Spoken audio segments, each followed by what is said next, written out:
What's up, everybody? Welcome to Podcast Now. I'm Alex, and in this video, I'm going to be going over the top 3 biggest games releasing in May, in my opinion. I'm going to be leaving some games out, although I want to have 2 very quick honorable mentions. Really quickly, if you guys do like this stuff, and I love making these kinds of videos, make sure you guys show some support by liking the video. If you guys want to subscribe, hit the bell icon, all that good stuff. And if you guys want to follow me over on Twitter, Podcast Now 15 is my Twitter handle. Link for all that's in the description below, and we're going to just jump right in with the 2 honorable mentions. Number 1 is Biomutant. It wouldn't be right to not include this game in some form on this list. I'm not massively anticipating it. I don't even think I'm going to be buying it, but enough people have told me that they've been waiting for this game for an extraordinarily long time, and I understand that, and I feel for them. So I wanted to put that on there. This game does look solid, absolutely does. I think it could be a load of fun, and who knows, maybe if it surprises me in terms of what I see, in terms of what I see other people saying about it, I would absolutely give it a look. And the second game that, again, is a don't sleep on kind of game is Knockout City. This is the EA dodgeball game, basically, which, a couple of the people that I've watched on YouTube, Mr. Fruit, Omrecker, some of those YouTubers, they played, one of the betas of this game. It looks fun. The trailer looked fun. Their gameplay looks a lot of fun. It looks just like a very fast-paced.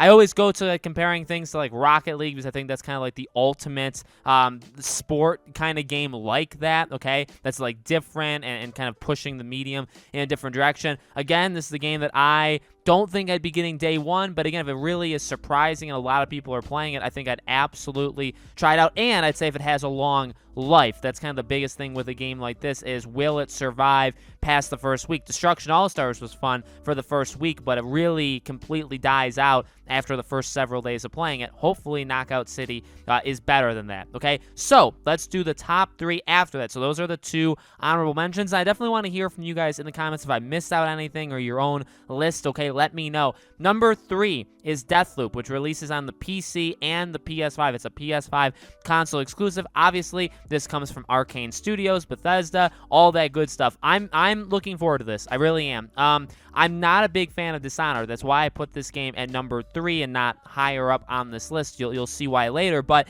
I wanted to love Dishonored. I fully respect everybody who does like Dishonored. I do think there's an amazing game there. It's just it's one of those games that's like, I know it's good. I know people like it. I know people that are close to me that like it. I mean, I owned the first game, and the second game I played with my cousin, and I watched him play. I played it myself. He let me play some levels. They're there, but I just can't connect to them. And so that's why I am concerned about Deathloop just a little bit, because it's very much, I would say, inspired, which is not, it's not a bad thing.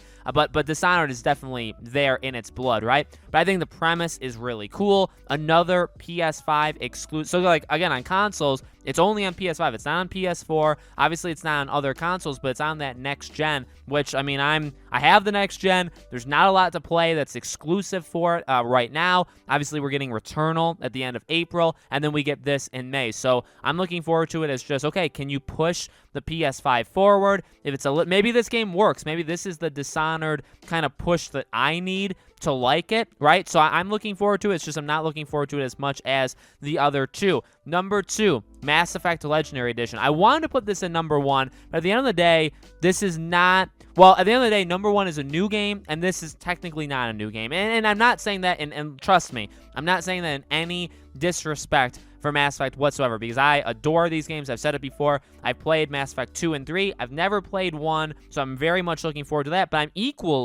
looking forward to playing 1 for the first time. But I'm also looking forward to just re-experiencing 2 and 3, because those are, again, the ending of 3 aside, they're phenomenal games. They are such amazing games. They were some of the first kind of RPG, that kind of choose your own story that I've ever played. And I can't say how much I love those games enough. I really, really do. So I cannot wait to play it. I can't wait to experience the remaster. We've talked about in the past videos even on hopefully it does good, and hopefully it pushes EA to do other stuff. Can we get remasters? I know people are saying Dragon Age. Could we get a Dragon Age 1 and 2 remaster? Could we get Dead Space 1, 2, and 3? Can we get that put together? I think the possibilities are high. So I'm excited for this for Mass Effect. I'm also excited about this because I think that it could lead to some pretty cool things from EA down the line. And number 1, Resident Evil Village. And I'm sorry, I didn't say Mass Effect Legendary Edition releases on May 14th. Resident Evil Village releases May 7th. The fun thing with my list and the fun thing with May is literally every week there's a new game. 7th is Resident Evil,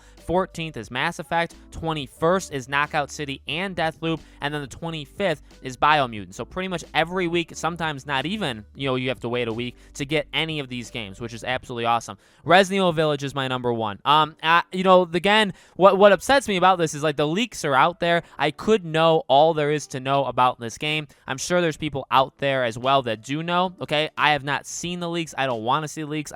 Unlike The Last of Us, like the leaks for The Last of Us Part 2 were thrown in my face. They were not thrown in my face for Resident Evil, and I don't think they're gonna ruin the game for anybody like maybe they did to certain people for The Last of Us Part 2. I cannot wait. I cannot wait for RE Village. I love 7. I know it's kind of a mixed bag or mixed signal when somebody says like how much they love 7, because I know like the first person point of view is not for everybody. Like I get that, but I really enjoyed it. It's very different. It's very different than the past Resident Evil games, but I super liked RE7, and I'm expecting to like 8. I'm not a horror guy, and Resident Evil 7 has some horror elements. There's definitely some tension there throughout the game. Obviously, the past games have had it, sometimes in there, sometimes not as much. But, I'm not a big fan of that. With that being said, like, I'm not, like, myself, I don't watch horror movies. I don't really play, like, downright horror games. But I can, like, tolerate them, okay? So I'm excited to be scared out of my mind if that's in this game.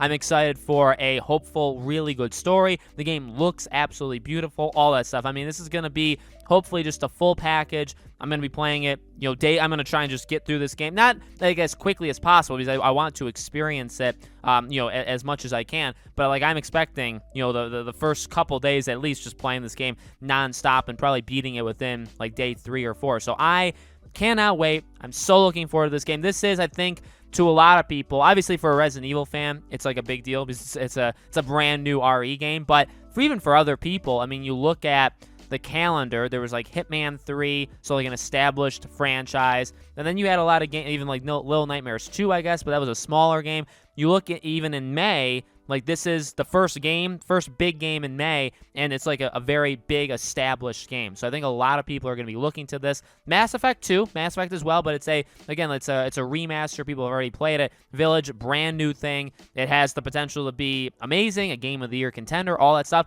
It also has the potential to be a letdown. So May is really where things turn around. I know I've been kind of pumping up May for a while, even on like the channel. Like I cannot wait till we can get to basically April 30th so I can play Returnal, and then after that for all these other games. Cannot wait. So let me know in the comments below, guys, what do you think? What are some games that you're anticipating in May, whether it's games that I left off my list or if you want to, redo my order of these games, let me know. Again, as always, make sure you guys are subscribed. Make sure you guys have the bell icon turned on so you know all these videos go up. Follow me on Twitter, PodcastNow15. Link for it is in the description below. And thank you all so much for watching. I really do appreciate it. Hope to see you all on the next video.